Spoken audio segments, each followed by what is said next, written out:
Hi everyone, आज हम जो पेंटिंग डिस्कस करेंगे वो आपके सिलेबस में modern trends in Indian art के अंडर फर्स्ट पेंटिंग है Rama vanquishing the pride of the ocean, जो कि राजा रवि वर्मा की बहुत फेमस पेंटिंग है। सो इस पेंटिंग को भी, जैसे अभी हमने बंगाल की सारी paintings one by one discuss की हैं, सो आज हम इसको भी समझते हैं।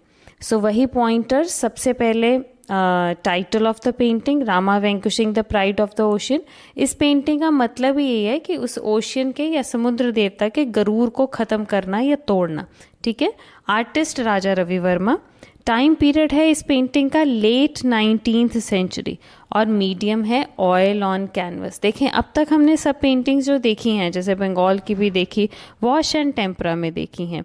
ठीक है। सो ये जो पेंटिंग है ये ऑयल ऑन कैनवस में है, मतलब ऑयल मीडियम में बनाई गई है एंड कलेक्शन इज चित्रशाला मैसूर। सो अब हम पेंटिंग का थीम क्या था। ये पेंटिंग जो है ना वो वाल्मीकि जी के रामायण के एक एपिसोड पर आधारित है। श्री राम अपनी वानर सेना के साथ लंका जाने की तैयारी करते हैं। फिर से, जैसे मैं हर पेंटिंग में आपको एक शॉर्ट स्टोरी बताती हूँ कि उसके बिहाइंड द सीन, अगर आप कह सकते हैं कि पीछे क्या था या आर्टिस्ट की सोच क्या थी और किस मूवमेंट को, किस एपिसोड को उस पेंटिंग में बनाया गया है।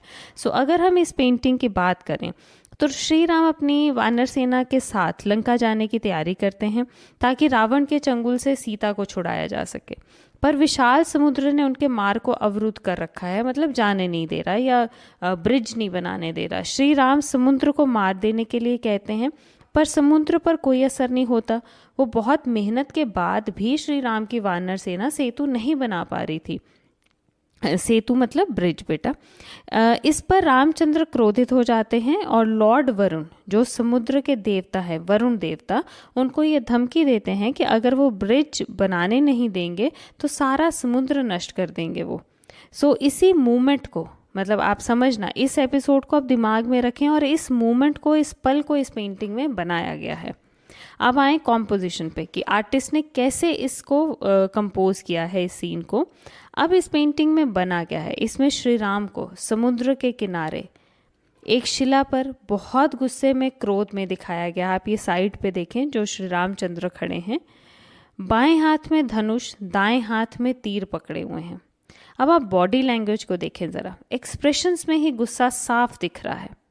अपना तीर कमान उठाया हुआ और धनुष में, मतलब बाण चढ़ाने ही जा रहे हैं। अब जैसे आप लोगों ने अक्सर देखा होगा, कभी अगर आप लोगों ने ना याद करें, टीवी पर अगर कोई भी माइथोलॉजिकल कुछ सीरीज़ देखी हो तो आपने ये ज़रूर देखा होगा कि जब भी भगवान को गुस्सा आता है तो उसमें कैसे दिखाया जाता है ड्रामेटिक वे में, कि बिजली कौनती हुई दिखाएंगे, तेज़ हवाएं दिखाएंगे, पानी की ऊंची ऊंची लहरें दिखाएंगे। अब आप इस पेंटिंग को देखें, आपको भी श्री राम जी के कपड़ों से हवा के तेज़ बहने का आभास हो रहा होगा। देखें, लग रहा है ना कि हवा इतनी तेज़ बह रही है। आसमान को देखें तो बिजली कौंध रही है, पीछे देखें एकदम डार्क स्काई में। और समुद्र के किनारे की ओर तेज़ी से पानी की लहरें बह रही हैं और जब पत्थरों से टकरा रही हैं तो सफ़ेद झाग, मतलब आप कहें कि एक तरह सा ना थिक फॉर्म बन रही है, मतलब या आप लिख सकते हैं दूध की तरह सफ़ेद या थिक फॉर्म, कुछ भी आप इस तरह से एक्सप्लेन कर सकते हैं कि जब वो लहरें टकरा रही हैं पत्थरों से या चट्टानों से आके जहाँ श्री राम खड़े हैं, और उनकी आंखें देखें गुस्से में एकदम बाहर को निकली हुई दिखाई हैं। अब देखें दूसरी तरफ, एक तो ये ह्यूमन कैरेक्टर, इन्होंने ये डिवाइन कैरेक्टर बनाया है, फिगरेटिव वर्क। दूसरा देखें तो लहरों के बीच 3 ह्यूमन फॉर्म्स को दिखाया गया है। बीच की फॉर्म जो है ना वो बड़ी बनाई गई है, जो कि मानते हैं कि समुद्र देवता की है, और वो दोनों हाथ उठाए मानो श्री राम से ऐसा ना करने के लिए प्रार्थना कर रहे हों। जबकि 2 छोटी फॉर्म्स जो दोनों साइड पे दिखाई गई हैं वो जलचरों के देवता हैं, जो कि सहमे हुए हैं और अपने जीवन, या कह लो कि समुद्र के जीवों की रक्षा के लिए क्षमा याचना कर रहे हैं। बैकग्राउंड जो है डार्क कलर्स में दिखाया गया है, जैसे मैंने बोला कि आकाश में क्योंकि बिजली चमकती हुई दिखाई है तो बिजली दिखाने के लिए उन्होंने स्काई को बहुत डार्क बनाया है। सो पेंटिंग में जो है ना, हम कह सकते हैं कि टेक्सचर्स का बहुत सुंदर से प्रयोग किया गया है। राजा रवि वर्मा उन आर्टिस्ट में से एक थे जिन्होंने यूरोपियन इन्फ्लुएंस के अंडर ऑयल पेंटिंग को एज अ मीडियम शुरू किया था। और उन्होंने ये एक्चुअली टेक्निक कहें ऑयल पेंटिंग एक डच पेंटर से सीखी थी, और अपनी पेंटिंग्स में वो भारतीय विषय वस्तु को यूरोपियन स्टाइल में बनाते थे, उनकी ये स्पेशलिटी थी। और यही प्रभाव आपको इस पेंटिंग में भी दिख जाएगा। ठीक है, ओवरऑल पेंटिंग की बात करें तो जो आप एस्थेटिकल एप्रिसिएशन में भी लिख सकते हैं कि एक्सप्रेशन बहुत सटीक दिखाए हैं, कलर शॉकिंग बिल्कुल भी नहीं है, बैलेंस एंड डायनामिज्म है पेंटिंग में, मतलब संतुलन और क्या कहते हैं, गतिशीलता। ठीक है, मतलब जैसे तेज़ हवाएं हैं, पानी का तेज़ बहाव है, चट्टानों से टकराना, और जैसे मैंने मेघदूत पेंटिंग में भी आपसे बात की थी कि नेचर को भी एक्सप्रेशन के तौर पर बनाया गया है, जैसे बिजली का कौंधना, तेज़ हवाएं, तो ये सब मतलब ये है तो नेचर ही ना, नेचर भी खुद पार्ट ले रही है उस चीज़ में। आपको इस तरह से और समझ आ रहा है कि क्या उन्होंने एक्सप्रेशन दिखाने की कोशिश की है। रंग बहुत सूदिंग है। Overall it's an impressive painting. So आप लाइन्स, कलर्स, फॉर्म्स, प्रोपोर्शन, इन सबको एक्सप्लेन कर सकते हो एप्रिसिएशन वाले पार्ट में।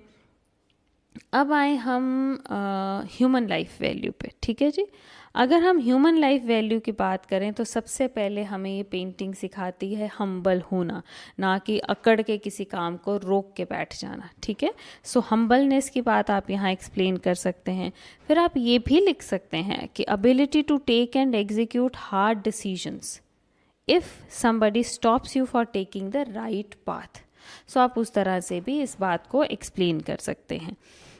एक और बात मैं जो आपसे इस पेंटिंग के बारे में डिस्कस करना चाहूँगी वो है इस साल के सैम्पल क्वेश्चन पेपर में आप देखना तो एक क्वेश्चन फ्रेम हुआ है।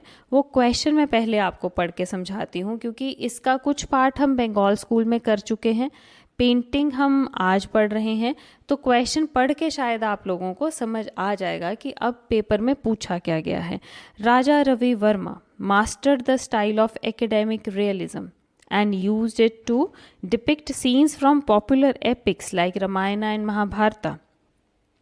The painting on epics became so popular that many of them were copied as oleographs and were sold in the market and entered people's house as calendar images.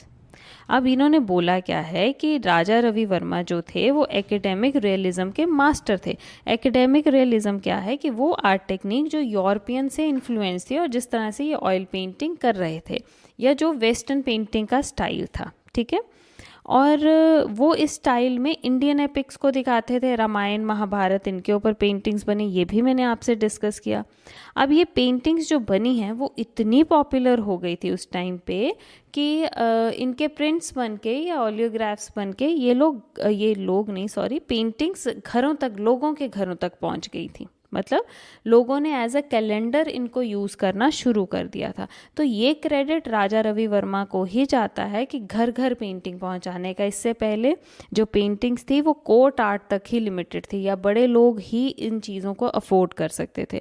सो एक point इन्होंने ये पूछा है, और next इससे related question क्या पूछा गया है कि based on its compositional arrangement why do you like और dislike this painting, the painting. और द पेंटिंग जो आपके सिलेबस में है, हो सकता है नाम आए, हो सकता है सिर्फ राजा रवि वर्मा का नाम आए। तो आपको पता है कि आपके सिलेबस में राजा रवि वर्मा की एक ही पेंटिंग है, Rama vanquishing the pride of the ocean. अब सवाल ये आता है कि इन्होंने ये पूछा है कि आपको ये पेंटिंग पसंद है या नापसंद। वर्ल्ड फेमस पेंटिंग है, नापसंद का तो सवाल ही नहीं।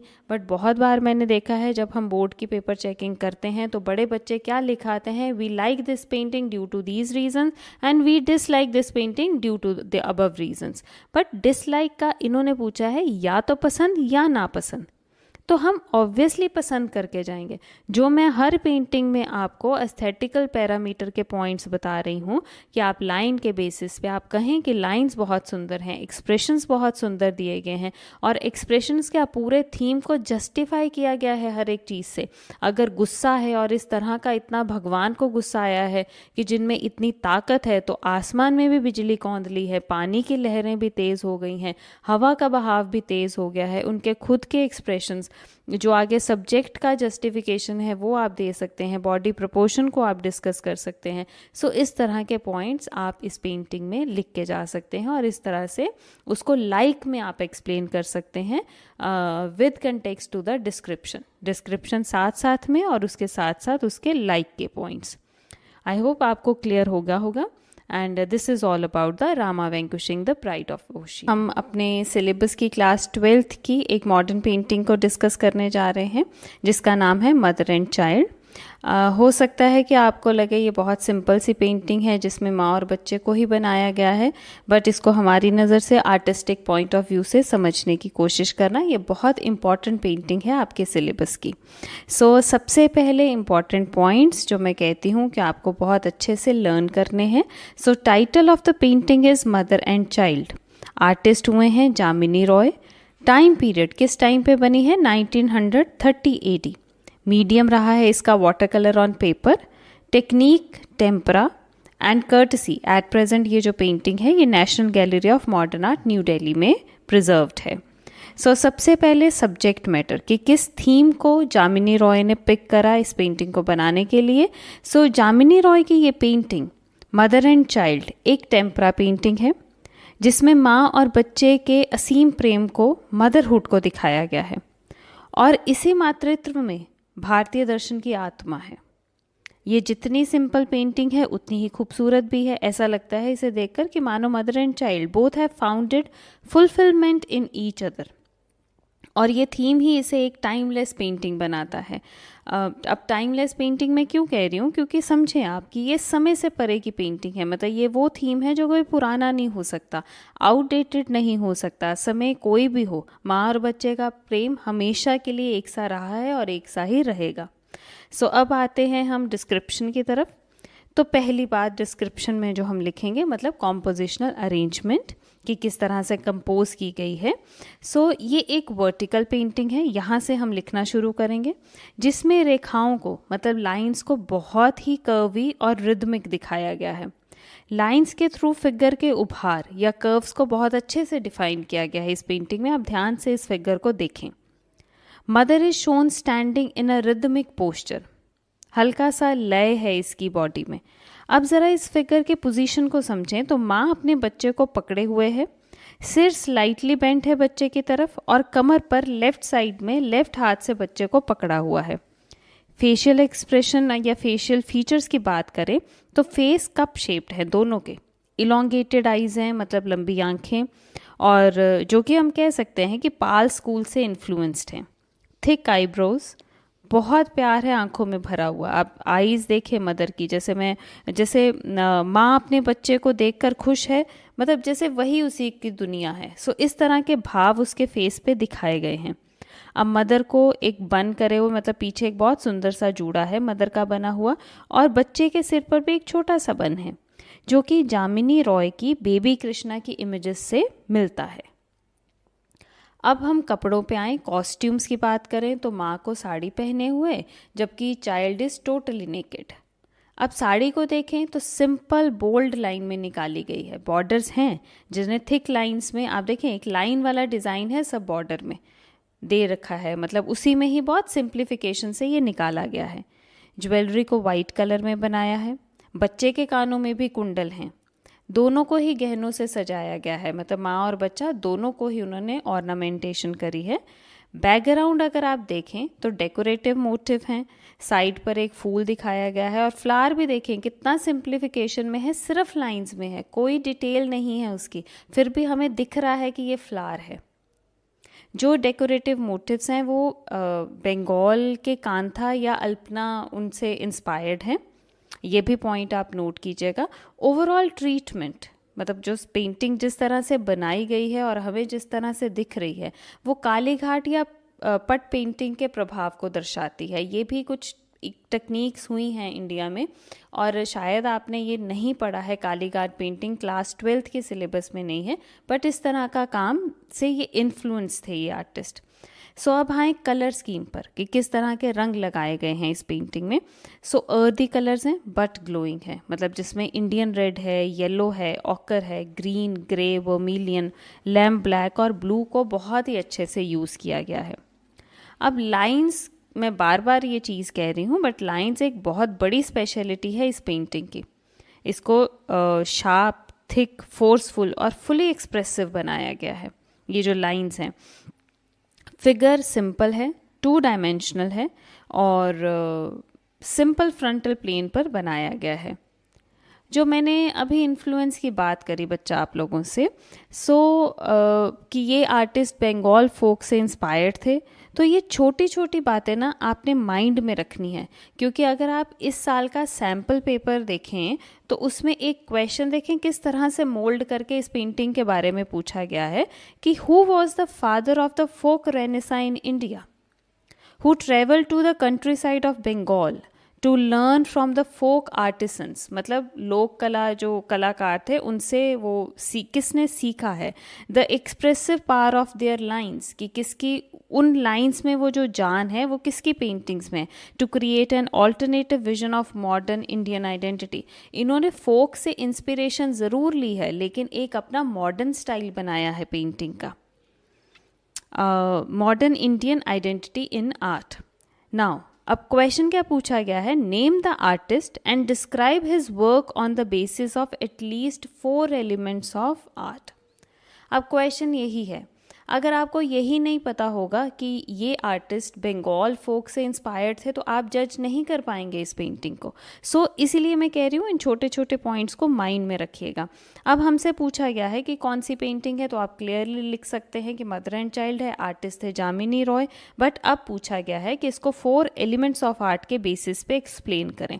तो एलिमेंट्स ऑफ आर्ट क्या है बच्चा, हमने क्लास 11th में पढ़े हैं, line, colour, form, texture, tone, space. मैं बार बार कह रही हूँ लाइंस बहुत फोर्सफुल हैं, लाइन ड्राइंग पे बहुत ज़ोर दिया गया है।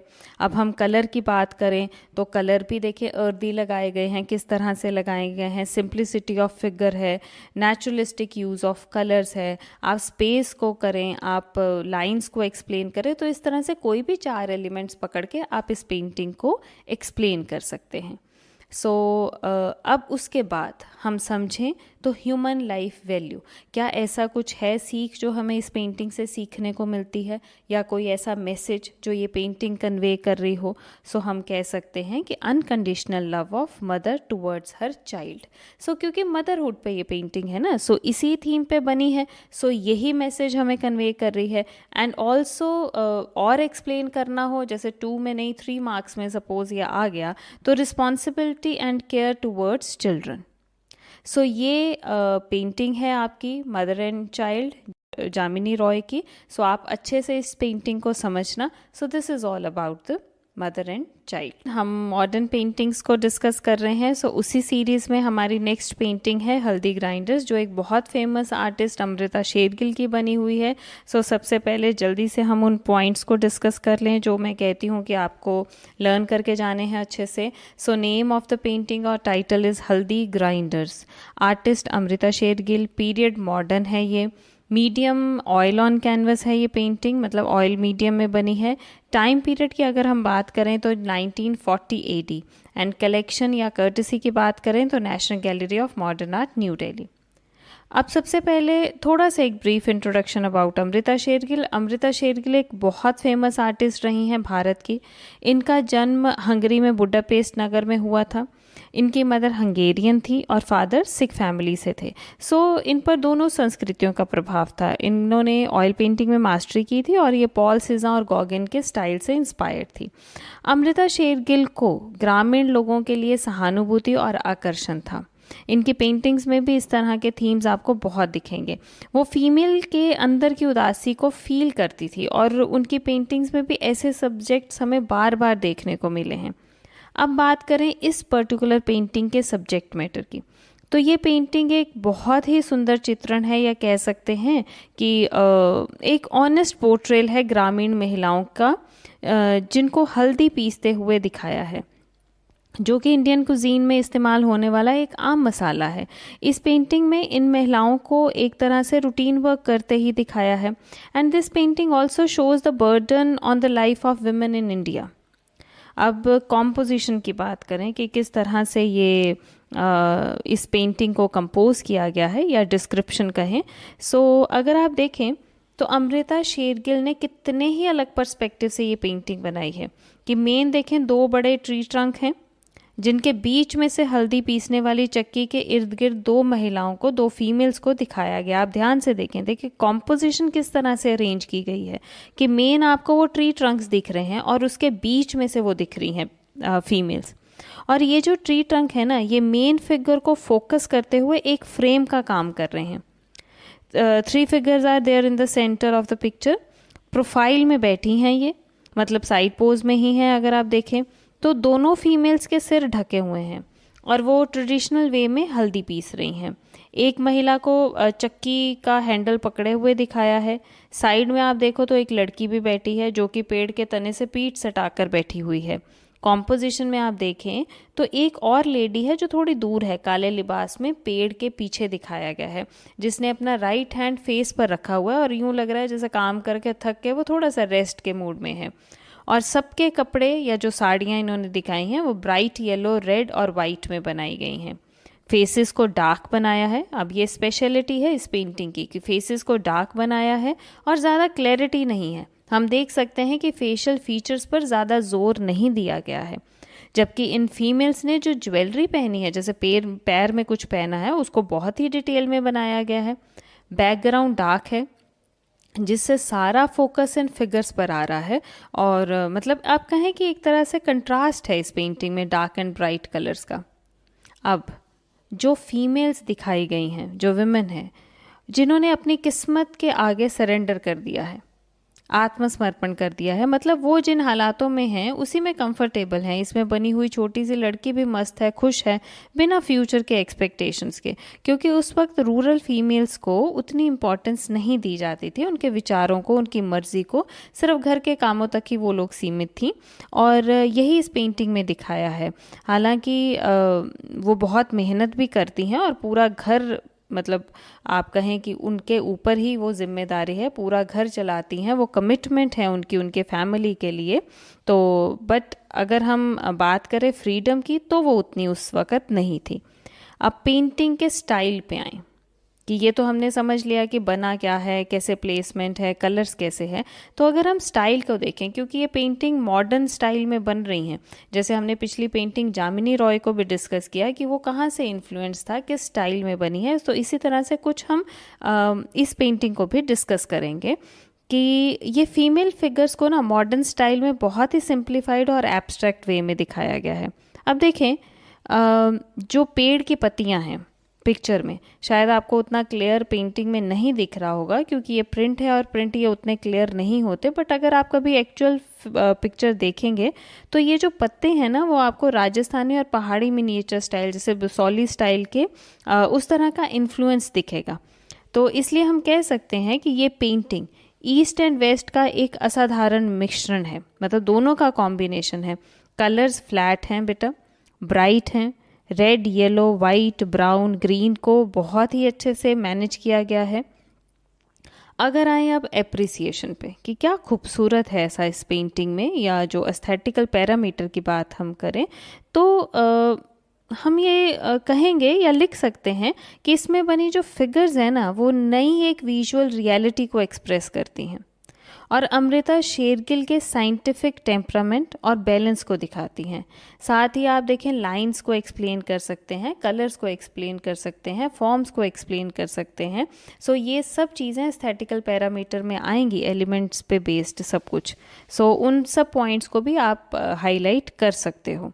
अब रही बात ह्यूमन लाइफ वैल्यू की, जो मैं हर पेंटिंग के आपको साथ साथ में बता रही हूँ, सो दैट कभी भी ऐसा क्वेश्चन आ जाए तो आपको सोचना ना पड़े अलग से।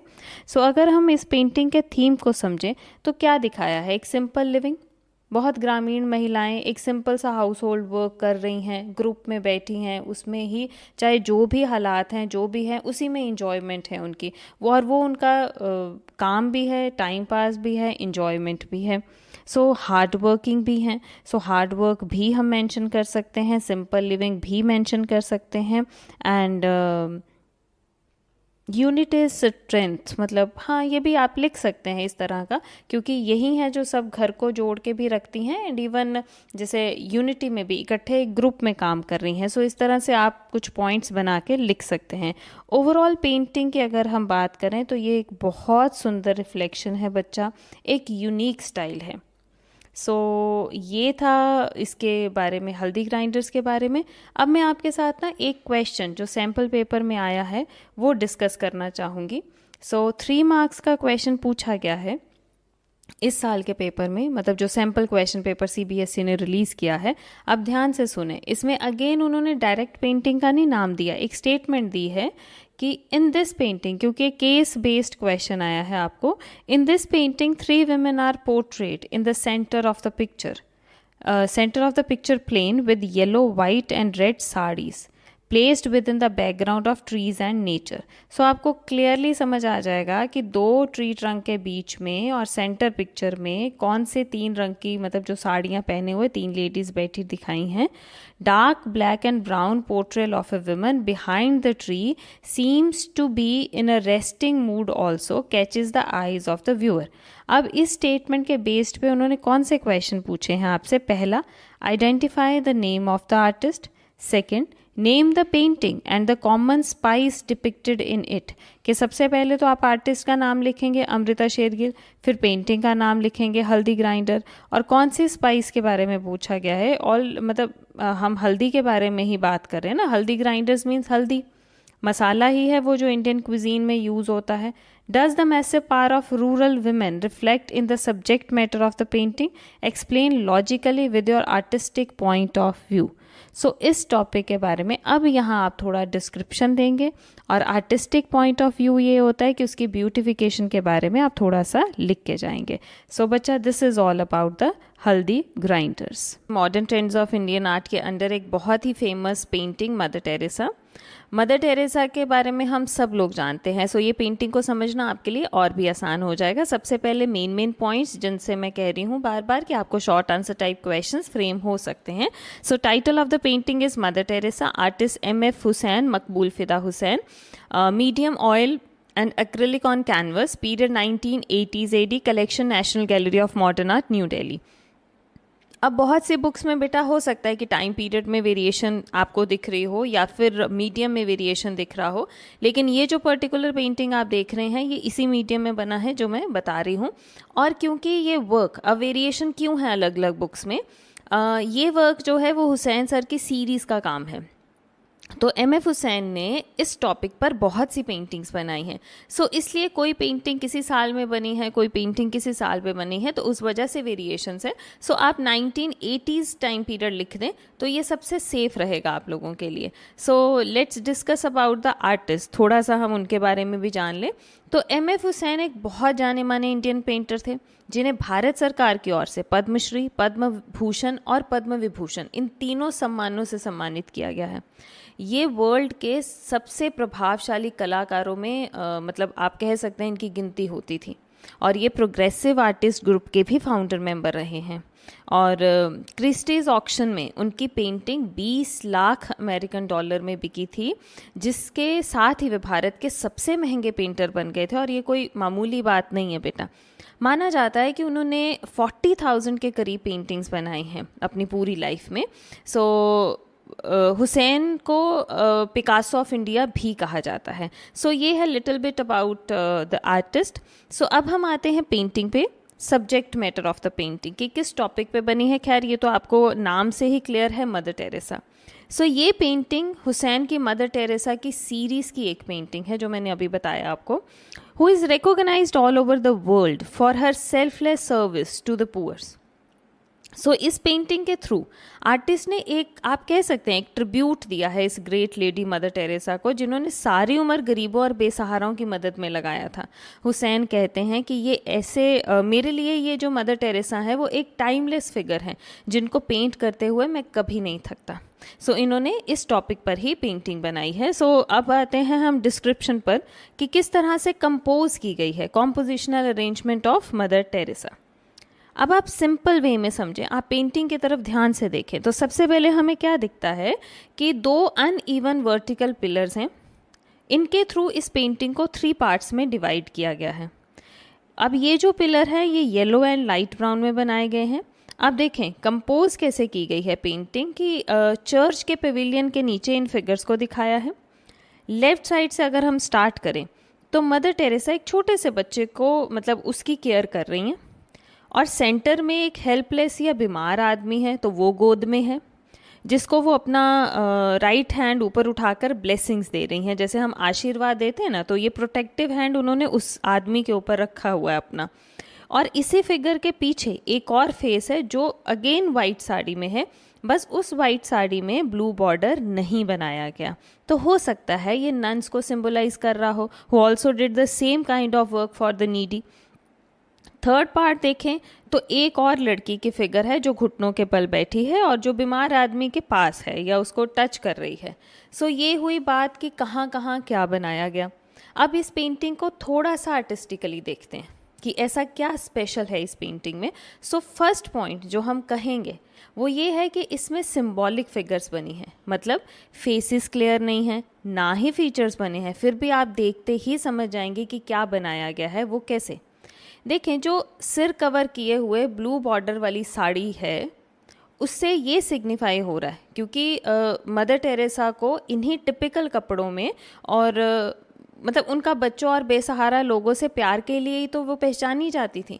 तो हालांकि मदर टेरेसा की शक्ल एग्जैक्ट मतलब नहीं बनाई गई है, बट स्टिल वो वाइट साड़ी और ब्लू बॉर्डर ये सिंबलाइज कर रहा है कि वो मदर टेरेसा है। दूसरा, फेस को डार्क और फीचरलेस बनाया गया। इसकी एक और वजह भी हम कह सकते हैं कि आर्टिस्ट ने इसको ऐसा क्यों बनाया, क्योंकि मदर टेरेसा की निस्वार्थ सेवा को वो किसी मतलब रंग रूप में किसी जाति में नहीं बांधना चाहते थे। यूनिवर्सल मदरहुड को दिखाने की कोशिश की है उन्होंने। मतलब this painting also shows the selfless ageless person. ठीक है, अब हम देखें कलर स्कीम। तो एक तरफ जहाँ छोटा सा बच्चे को पकड़ा है वो साड़ी का रंग मतलब उस तरफ वो जो फिगर है उनको येलो कलर में दिखाया है, बट अगेन बॉर्डर जो है साड़ी का वो ब्लू ही है। ठीक है, सेंट्रल फिगर को भी वाइट साड़ी में दिखाया है और ब्लू बॉर्डर में दिखाया है। जो बीच में एक बीमार आदमी उनकी गोद में लेटा है उसको ब्राउनिश रेड कलर में दिखाया है, जिसको कि हम इंडियन रेड कलर कहते हैं, उसमें बनाया है। और जो नन को दिखाया है पीछे उसको भी वाइट साड़ी में दिखाया है, बट उसका बॉर्डर ब्लू नहीं है। जैसे मैंने बताया था कि अभी बॉर्डर नहीं बनाया गया उसका। तो डार्क एंड लाइट ब्राउन्स को ज़्यादा यूज़ किया गया है इस पेंटिंग में। ये डार्क बैकग्राउंड में ये जो फिगर्स हैं ये स्टैंड आउट हो रही हैं, एकदम कंट्रास्ट में निकल रही हैं, और ज़्यादातर फ्लैट कलर्स ही लगाए गए हैं, बहुत शेडिंग मिक्सिंग नहीं है इन कलर्स में। सो एक और मैं आपको बात बताऊँ कि जो आप वाइट साड़ी देख रहे हैं इनकी, आप ज़रा ध्यान से देखना, ये एक ड्रेप की तरह फ्लो कर रही है।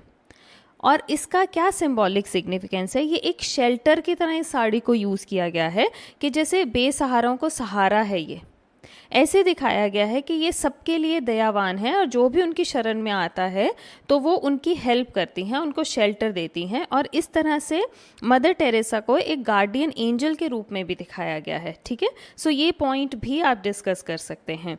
और एक पॉइंट मैं आप लोगों से नॉर्मली हर पेंटिंग में डिस्कस करती हूँ, वो है इन्फ्लुएंस, कि क्या कोई आर्टिस्ट या इनका वर्क कहीं से इन्फ्लुएंस था या ये इंस्पायर्ड थे कहीं से। तो इनकी जो पेंटिंग होती थी ना हुसैन की, वो रोमन स्टेन्ड ग्लास और मोज़ाइक से इन्फ्लुएंस्ड होती थी। तो सेमी एब्स्ट्रैक्ट वर्क है, उस तरह का काम है। और European renaissance painting and sculpture के एलिमेंट इनकी पेंटिंग में बहुत रिपीट होते हैं। और इसी पेंटिंग का एग्जाम्पल लें तो ये माइकल एंजेलो की ली पाइटा के इन्फ्लुएंस लगता है। ये पेंटिंग आप देखें, अब इसका पोस्टर देखें और इस पेंटिंग में मदर टेरेसा का पोस्टर देखें तो काफ़ी सिमिलैरिटी हमें लगती है। जैसे मदर मैरी ने डेड क्राइस्ट को गोद में ले रखा है, उसी तरह मदर टेरेसा ने इस मैन को अपनी गोद में ले रखा है। सो ये है हमारा कॉम्पोजिशनल अरेंजमेंट कह लें, एस्थेटिकल एप्रिसिएशन कह लें, कि इन पॉइंट्स पे आप इस पेंटिंग को डिस्कस कर सकते हैं। और अब हम बात करें ह्यूमन लाइफ वैल्यू, क्या ये पेंटिंग हमें कुछ सिखाती है। तो इसमें हम देखें ना, ये उस महान शख्सियत की पेंटिंग है जिनकी पूरी की पूरी लाइफ ही बहुत इंस्पिरेशनल रही है। सो अगर हम पेंटिंग की बात करें तो definitely unconditional love and care for the poor and डेस्टिट्यूट्स, तो ये भी मैसेज एक हमें इसमें से मिलता है। एक हमें ये मैसेज देती है कि selfless service of the poor and needy, कि हमें मदद करनी चाहिए गरीबों की, बेसहारों की। एंड एक और आप लिख सकते हैं पॉइंट कि rise above religion and work for the welfare of society, कि ये धर्म कर्म से इनसे थोड़ा ऊपर उठें। जैसे हम जाति पाति के बंधनों में बंधे रहते हैं कई बार, तो हमें उन चीज़ों से उठ के सोसाइटी के लिए कुछ करना चाहिए, गरीबों के लिए कुछ करना चाहिए, ज़रूरतमंदों बेसहारों के लिए कुछ करना चाहिए। सो this is all about the mother Teresa. अभी तक हम मॉडर्न ट्रेंड्स की पेंटिंग्स जो क्लास 12th के सिलेबस में हैं वो कर चुके हैं। अब हम ग्राफिक प्रिंट्स को समझना शुरू करते हैं। सो फर्स्ट ग्राफिक प्रिंट जो आप लोगों के साथ मैं डिस्कस करने जा रही हूँ वो है चिल्ड्रन। सो सबसे पहले वही मेन पॉइंट जो आपको लर्न करने हैं। Title of the print is children, artist Somnath Hore, time period 1955 to 1970 AD, technique etching and aquatint, medium copper plate, courtesy national gallery of modern art New Delhi. So अगर कुछ बच्चों को यहाँ कन्फ्यूजन है कि ग्राफिक प्रिंट बेसिकली होता क्या है, सो उसके लिए मैं अलग वीडियो या शॉर्ट बना दूंगी सो दैट आपको ग्राफिक प्रिंट, पेंटिंग और स्कल्पचर के बीच का फ़र्क समझ आ जाए। So let's start from the little bit introduction about the artist. So Somnath Hore Bharat के एक बहुत फेमस स्कल्प्टर और प्रिंट मेकर हुए हैं। इनका जन्म 1921 में चितगोंग मतलब बांग्लादेश में हुआ था। ये Calcutta college of art and draftsmanship में लेक्चरर थे। इन्होंने प्रिंट मेकिंग टेक्निक में बहुत से एक्सपेरिमेंट्स करे थे and he emerged as a versatile artist. इनकी पेंटिंग्स में हमें 1943 के बंगाल के भयंकर अकाल, 1971 के भारत पाक युद्ध और 1975 में वियतनाम युद्ध की जो परिस्थितियां थी, मतलब जो उस वक्त सिचुएशंस थी, जो गरीब या उनके हालात थे लोगों के, उनकी पीड़ा, उनका दुख, उनकी वेदना साफ दिखती है इनकी पेंटिंग्स के सब्जेक्ट्स में। ठीक है। सो अब हम बात करें इस पर्टिकुलर चिल्ड्रन के सब्जेक्ट मैटर की, तो चिल्ड्रन में भुखमरी, कुपोषण और शोषण का शिकार एक गरीब परिवार के संघर्ष, उसके दुख और पीड़ा को दिखाया गया है। It's about the injustice of the society towards the weak and innocent people. अब इस सब्जेक्ट को आर्टिस्ट ने जस्टिफाई कैसे किया है? अब हम आते हैं डिस्क्रिप्शन की तरफ या कॉम्पोजिशनल अरेंजमेंट की तरफ कि कैसे कंपोज किया गया है इस पूरे आप कहें कि इमोशनल एक सीन को। सो सबसे पहले इस प्रिंट में टोटल 5 फिगर्स हैं और सभी की सभी यूँ लग रही हैं कि भुखमरी का शिकार हैं। इन्होंने मतलब इस प्रिंट को basically black and white tones में निकाला गया है। ये प्रिंट एक तरह से आर्टिस्ट का प्रोटेस्ट है गरीबों और इनोसेंट लोगों के प्रति इनजस्टिस का। अब ह्यूमन फॉर्म्स जो बनी है वो कैसे दिखाई हैं? बहुत ही पतले, आप देखें मतलब आपको स्क्रीन पे दिख रहा होगा, एबनॉर्मली थिन है, मतलब इतना पतला भी नॉर्मल इंसान नहीं होता। ऐसे कि जैसे स्किन के नीचे से रिब्स भी नज़र आ रही हैं और शेप देखें ट्रायंगुलर अपर पार्ट का। स्टमक ब्लोटेड है। ब्लोटेड स्टमक कब होते हैं बच्चों के? जब वो कुपोषण का शिकार होते हैं। और बड़े फ्लैट सिर, जैसे हम सपाट सिर की बात करें तो वैसे बने हैं। छोटे छोटे चेहरे, मतलब पतले से, प्रोट्रूडेड आइज़, आंखें एकदम बाहर को निकली हुई, उभरी हुई। और अगर हम कहें ना तो ये आंखें थोड़ी सी भयानक हैं, हॉलो हैं। बहुत कम कपड़े पहने हैं, या मतलब गरीबी इतनी दिखाई है कि एक छोटी सी धोती और गले में एक धागे में कुछ पहन रखा है एक बच्चे ने। अब इन 2 बच्चों के पीछे एक लेडी फिगर है जो इन बच्चों के पीछे खड़ी है और हम मानते हैं कि ये उनकी माँ है और उसकी खुद की हालत भी भुखमरी से ख़राब है, फिर भी वो अपना प्रोटेक्टिव हैंड अपने बच्चों के कंधे पर रखे है। मातृत्व भी दिखाया है, मतलब मदरहुड उन्होंने दिखाई है इस प्रिंट में भी। अब इसके पीछे एक और लंबी फिगर है, आप देखना इसके पीछे एक और फिगर है जो बड़ा ना घोस्टली सी लग रही है, मतलब भूतिया टाइप्स दिख रही है, जिसके दोनों हाथ उसने ना अपने सिर के दोनों साइड्स पे लगा रखे हैं। सो ये है इसका थोड़ा सा डिस्क्रिप्शन। और एक साइड पे जो एक फिगर आप देखें तो ये है कि जैसे वो बड़े लोग इनको इग्नोर करते हैं, सो ये उस तरह का वो एक फीमेल फॉर्म साइड पे दिखाई गई है। तो बेसिकली तो हम ये कहें कि जैसे इनकी सफरिंग्स और वो जो उस वक़्त ये पीड़ा सह रहे हैं, ये पीड़ित लोगों का एक इमोशनल रिस्पॉन्स है ये प्रिंट, और जिनकी सभी उनके मतलब उनको कहीं से भी कोई बचाव की उम्मीद नहीं है। ठीक है। सो अब हम बात करें कि कुछ एक की पॉइंट्स अगर हम इस प्रिंट के देखें तो बैकग्राउंड में कोई ज़्यादा फोकस नहीं किया गया है, क्योंकि आर्टिस्ट ने फिगर्स पर ही ज़्यादा फोकस करना चाह रहे थे। और ये जो कॉम्पोजिशन है ये लीनियर है, क्योंकि हमने पढ़ा है ये एचिंग है, सो ऑब्वियसली उसमें ये लीनियर कॉम्पोजिशन ही दिखेगी, क्योंकि मतलब एचिंग मतलब होता है जैसे खुर्च के या कुरेद के कोई चीज़ को निकालना, ठीक है। सो हम ये भी कह सकते हैं कि स्केलेटन अनॉटमी है, जितना अब नॉर्मली थिन ये दिखाई गई हैं। और जो ह्यूमन फॉर्म्स हैं वो क्यूबिस्टिक स्टाइल में, मतलब ज्योमेट्रिकल प्लेन पर बनाई गई हैं। सो ये इसका एक डिस्क्रिप्शन है। आप अगर एस्थेटिकल पैरामीटर्स की बात आती है, सो इसमें वो जो क्वेश्चंस आप जैसे फ्रेम हो सकते हैं कि किस थीम पे बनाया गया है, या किस आर्टिस्ट ने पुअर एंड डिप्राइव्ड सोसाइटी या भूखमरी के शिकार लोगों के इनके दुख दर्द को अपने प्रिंट्स में दिखाया है।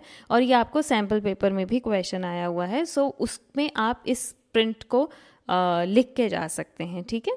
सो अगर उसके अलावा कि जो उनका एक्सप्रेशन है वो किसके थ्रू दिखता है, जैसे बॉडीज़ का स्ट्रक्चर कैसे बनाया है या लाइंस किस तरह से लगी हुई हैं, तो वो सब भी आप इसमें उस वे में लिख के जा सकते हो। अब आए हम ह्यूमन लाइफ वैल्यू पे कि ये प्रिंट से हमें क्या सीख मिलती है।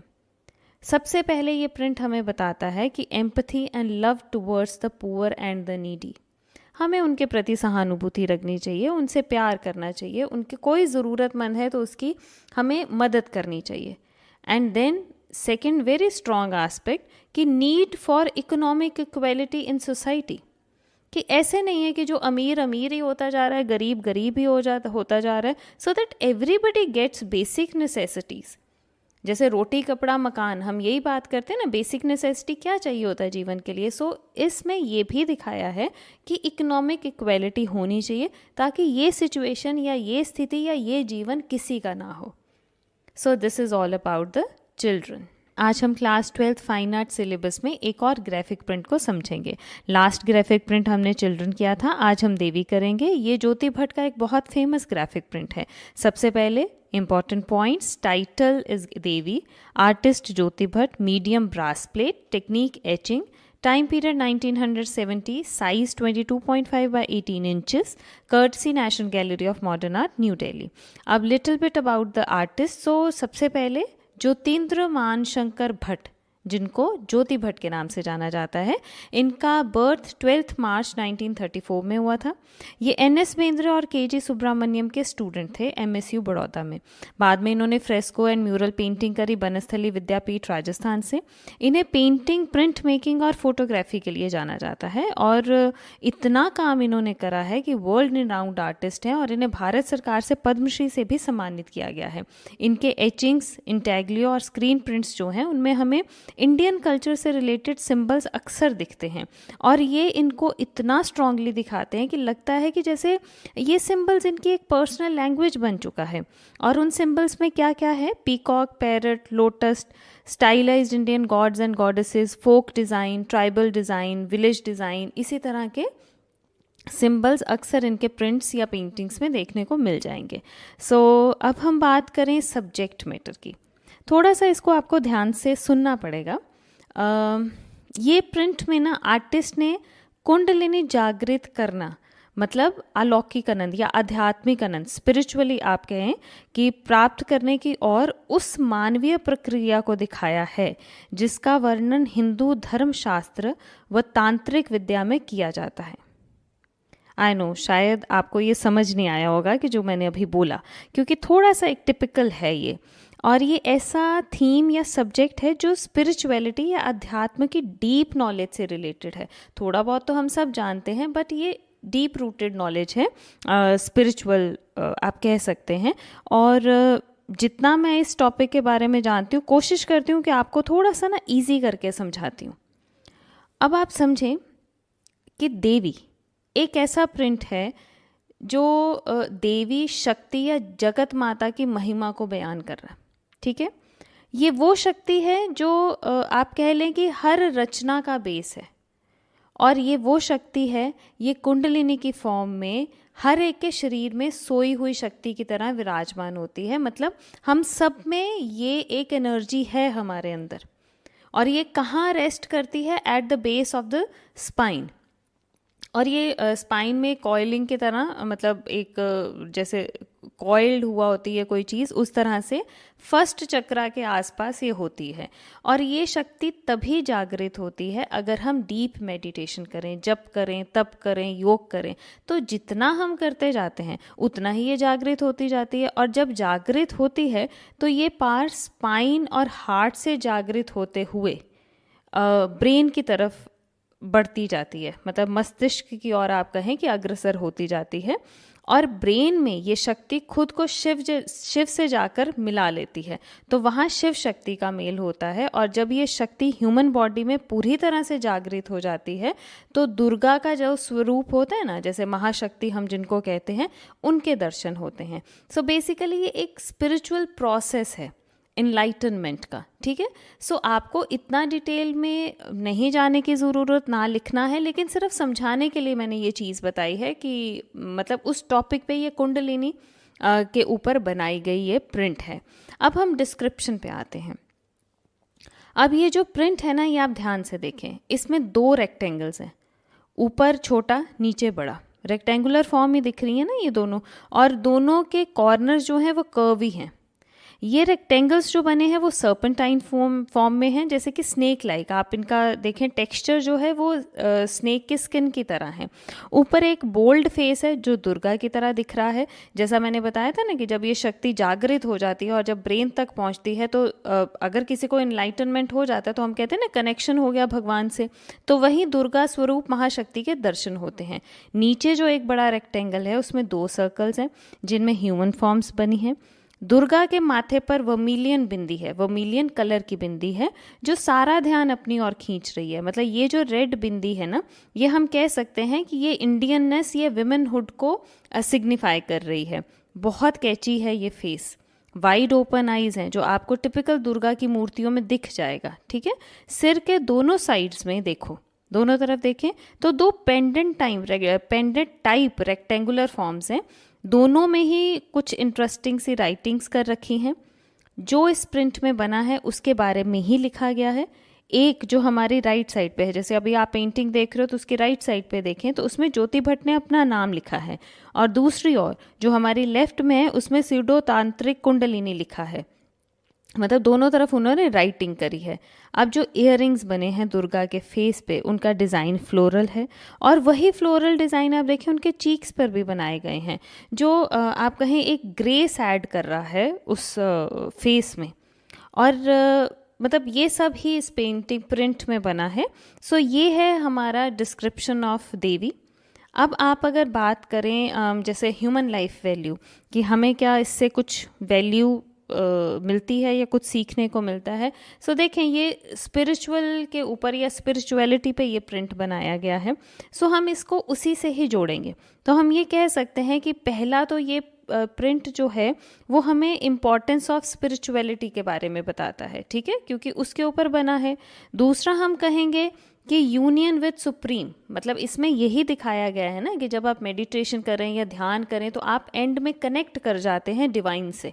सो वही 2 पॉइंट्स आप इसमें लिख सकते हैं, सो दैट मतलब कनेक्शन दिखाया है, so that we can become one with the divine. So this is all about the देवी।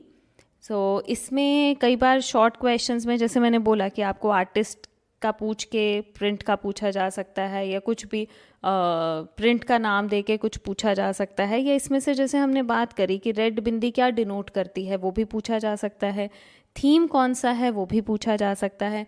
तो थोड़ा सा आप इसको अच्छे से समझना और सुनना, और बेसिकली इतना कोई टफ नहीं है, थोड़ा सा टिपिकल वर्ड्स हैं जो आपको 1-2 बारी समझने पड़ेंगे। सो बेसिकली ये प्रिंट स्पिरिचुअलिटी पे बेस्ड है। एक और क्लास 12th के सिलेबस में इंक्लूडेड ग्राफिक प्रिंट को समझेंगे। अभी तक हम देवी और चिल्ड्रन कर चुके हैं। So let's start with the next graphic print of walls. So सबसे पहले इसके कुछ मेन पॉइंट्स जो आपको लर्न करने हैं। Title of wall, artist Anupam Sood, medium lithograph, time period 1982, collection national gallery of modern art New Delhi. So सबसे पहले आर्टिस्ट के बारे में। अनुपम सूद को हम भारत के मॉडर्न इंडियन टाइम पीरियड के एक बहुत ही बेहतरीन पेंटर और प्रिंट मेकर मानते हैं। इनका जन्म 1944 में होशियारपुर पंजाब में हुआ, and she studied print making at the slate school of fine arts, university college London. इनकी पेंटिंग के जो सब्जेक्ट थे वो ज़िंदगी के तजुर्बों के ऊपर बेस्ड दिखते हैं, जैसे कि समाज के बनावटी लोगों के ऊपर, ह्यूमन फेलियर्स को इन्होंने बनाया है, male and female sexuality and individuality पे इन्होंने बहुत काम किया है, एंड स्पेशली औरतों के अस्तित्व के ऊपर, जिस पर ये पर्टिकुलर प्रिंट भी बेस्ड है। इन्हें कई अवार्ड से भी नवाजा गया है, जिनमें मेन है प्रेसिडेंट गोल्ड प्लेक और साहित्य कला परिषद अवार्ड, और ये ग्रुप 8 की फाउंडर मेंबर भी रही हैं।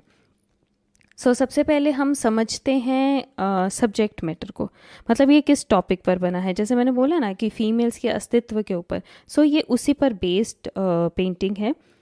एक चीज़ और मैं यहाँ आपसे डिस्कस करना चाहूँगी कि कुछ बुक में शायद आपको ये पढ़ने को मिल जाए कि ये प्रिंट विडो की पेंटिंग है एक, बट ऐसा नहीं है। उसकी गरीबी, उसके लोनलीनेस, उसके अंदर के खालीपन को डेफिनेटली इस पेंटिंग में दिखाया है। बट अगर आप एनसीईआरटी को भी देखें तो वहाँ पे भी यही मेंशन है कि this print is a representation of poverty and loneliness and shows the Indian women entrapped in the perpetual drudgery. लगातार जो उनसे काम और मेहनत और घर के काम और उन सब में उनकी अपनी पर्सनल आइडेंटिटी कहीं खो जाती है। ये लेडी मतलब उसी एक स्टिल मोमेंट को दिखाया गया है जिसमें ये उदास बैठी है और बचपन के पुराने दिनों को याद करती है, एंड बहुत खालीपन है इस लेडी फिगर के अंदर। अब आए डिस्क्रिप्शन पर। डिस्क्रिप्शन या हम कहें कि कॉम्पोजिशनल अरेंजमेंट की किस तरह से बनाई गई है। सबसे पहले तो देखें, इसमें एक फ़ीमेल दिखाई है और वो एक पेवमेंट पर बैठी है और एक साड़ी पहने हैं, मतलब साड़ी भी आप देखें कि मैली कुचैली टाइप सी लग रहा है कुछ। ऊबड़ खाबड़ दीवार के अगेंस्ट बनाया गया है, मतलब ये जहाँ बैठी है उसके पीछे एक वॉल है, और ये जो ब्रिक्ड वॉल है ना इसके पीछे, इसमें कुछ ड्राइंग्स बनी हैं। अब ड्राइंग्स को आप ध्यान से देखें, ये चाइल्डिश आप कहें कि ड्राइंग्स हैं। जैसे एक बच्चा बचपन में हम स्क्रिबल आर्ट कर लेते हैं या स्टिक आर्ट करते हैं जी, ज्योमेट्रिकल शेप से हम जोड़ जोड़ के कुछ बना लेते हैं। उसी तरह से ये ड्राइंग्स भी बनी हैं। ये किस चीज़ को इस पेंटिंग में सिंबलाइज कर रहा है? ये कर रहा है कि जो ये इसने भी जैसे बाकी बच्चों की तरह इस लाइवली और जोवियल एक्टिविटी का पार्ट थी ये किसी समय में, पर समाज के नियमों मतलब हम कहें कि तो नियम औरतों के लिए अलग हैं, क्योंकि ये मेल डोमिनेंट सोसाइटी है। चाहे बचपन सेम है, पर बड़े होके एक आप कहें कि समाज में महिलाओं के लिए रूल्स अलग हैं और मेल्स के लिए रूल्स अलग हैं। एक ये मेमोरी लेन में बैठी हैं और इसको वो पल याद आ रहे हैं कि इस दीवार के उस पार या पहले वो किस तरह से इन एक्टिविटीज़ का पार्ट थी। अब आए लेडी के फेस पर, या किस तरह से उसको बनाया गया है। फेस को अगर आप देखें तो ब्लैक है और कोई एक्सप्रेशन या फीचर्स नहीं है। अब इसका क्या मतलब हुआ, क्यों उन्होंने इस लेडी को फीचरलेस बनाया है? इसके मन के अंदर के खालीपन और एक शून्य को दिखाया। ठीक है, यूँ लगता है कि मानो उसकी खुद की कोई आइडेंटिटी ही नहीं है। अब फोरग्राउंड में देखें तो इस औरत के आगे एक गरीब आदमी को ग्राउंड पर लेटे दिखाया है, with legs crossed one on the other, और उदासी या गरीबी का भाव दिखता है। आप ओवरऑल देखें ना तो इस पेंटिंग में ऐसी सी ही वाइब्स या उसी तरह का रिप्रेजेंटेशन आपको दिख जाएगा। अब इस क्रिएशन के ज़रिए आर्टिस्ट ने इस समाज की सच्चाई को आगे लाना चाहा है कि ये एक रियलिटी है बेसिकली ये पेंटिंग। जिस समाज में औरतों को शादी के बाद या वो जब बड़ी हो जाती हैं, या कोई भी आप देखें कि बड़े ऐसे रूल्स एंड रेगुलेशंस हैं जो फीमेल्स के ऊपर मतलब उनके फेवर में नहीं हैं, पति की मर्जी ही चलती है, या कभी पति रहे ना रहे तो उनकी लाइफ भी उसके साथ ही ख़त्म हो जाती है, उनको खुद का जीने का कोई हक नहीं होता था। ये जो दीवार दिखाई है इसका मतलब है कि दीवार के उस पार की ज़िंदगी, मतलब आप दीवार में देखें तो धुंधली यादें बचपन की हैं, और वो बचपन को सिंबलाइज कर रही है, उस बेफिक्री को, उस जीवन के भोलेपन को।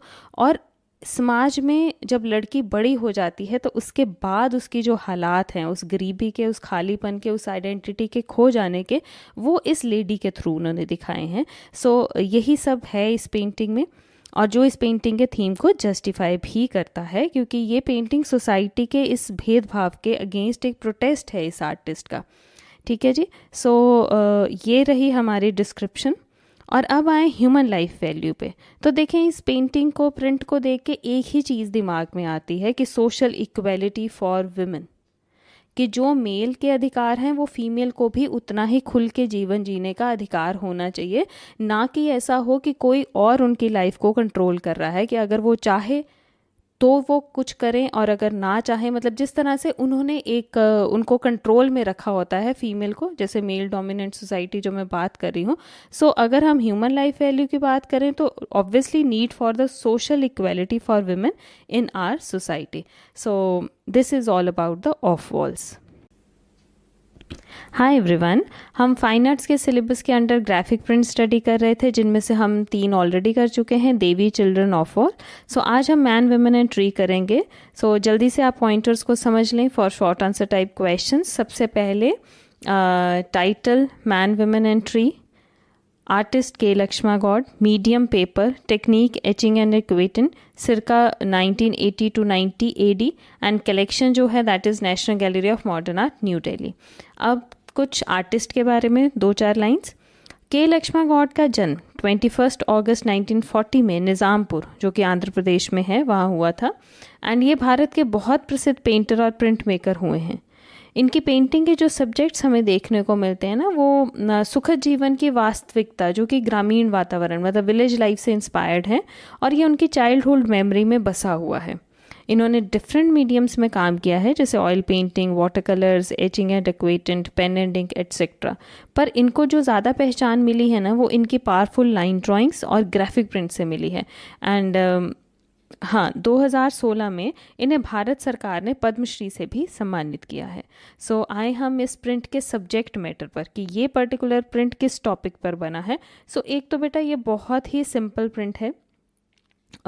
इस प्रिंट में बचपन की मेमोरी, एक सिंपल विलेज लाइफ का एक सीन डिपिक्ट किया गया है, जिसमें एक सुकून है, एक खुशी है, और नेचर के साथ एक कनेक्शन है।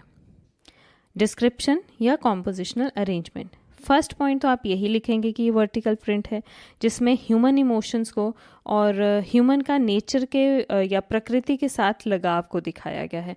बहुत ही सिंपल कॉम्पोजिशन है, अगर आप पिक्चर को दिमाग में रख लेंगे ना तो आप एक्सप्लेन कर लोगे। अब देखें, इस प्रिंट में एक गांव का सीन है। आप कॉम्पोजिशन में देखें तो 4 लंबे पेड़ बने हैं बैकग्राउंड में, एक लेफ्ट साइड पर है और 3 राइट साइड पर। अगर ट्री की डिटेलिंग देखें तो जो ब्रांचेस हैं ना, वो ऊपर की ओर ही हैं। अब आए फिगर पर, तो फोरग्राउंड में राइट साइड में एक औरत है जिसने साड़ी पहनी है और पेड़ के नीचे बैठी है। उसको ट्रेडिशनल परंपरागत ऑर्नामेंट्स या ज्वेलरी पहने दिखाया है, जैसे कि नोज रिंग हो गया, एक नेकलेस पहने हैं और 2-2 बैंगल्स दोनों हाथों में। अब आदमी जो है वो उसके ऑपोजिट बिठाया गया है दूसरे पेड़ के नीचे, जो कि उसकी तरफ देख रहा है। दोनों के बीच में फ्लावर्स हैं, प्लांट्स हैं और श्रब्स वगैरह दिखाए गए हैं। ऐसा लगता है कि ये साउथ इंडियन सिंपल विलेजर्स हैं। अब कलर्स अगर डिस्कस करें हम, तो कलर पूरी जो कॉम्पोजिशन है ना, वो एक सॉफ्ट पैलेट या कहीं मोनोक्रोम में है। लाइट ब्लूज, ग्रीन्स, ग्रेज में ही सारा प्रिंट बना है, जो कि बहुत इम्प्रेसिव और एक्सप्रेसिव है। Human and nature are in complete harmony. अगर आप इस प्रिंट को देखें तो इसको देखकर ही लगता है कि ये जो मैन एंड वुमेन हैं वो एक वार्तालाप कर रहे हैं, जैसे seems to be in a deep conversation, जैसा कि वो बाहरी दुनिया को भूल कर नेचर में ही खो गए हैं। सो यही है इसका एक छोटा सा डिस्क्रिप्शन और बहुत सिंपल कॉम्पोजिशन है। अब अगर हम बात करें ह्यूमन लाइफ वैल्यू की, क्योंकि मैं सब पेंटिंग्स का करा रही हूँ, तो इसका भी अगर हम देखें तो एक ये चीज़ इसकी आ सकती है, हम लिख सकते हैं कि लव टुवर्ड्स नेचर, कि हमें नेचर से प्यार करना चाहिए। और जो अब अर्बनाइजेशन होता जा रहा है और गांव जैसे एक तरह से ख़त्म ही होते जा रहे हैं, सो हम एक उस पॉइंट को कि लव टुवर्ड्स नेचर लिख सकते हैं। और दूसरा हम ये भी लिख सकते हैं कि simple living and becoming one with nature. So this is all about the man, women and tree.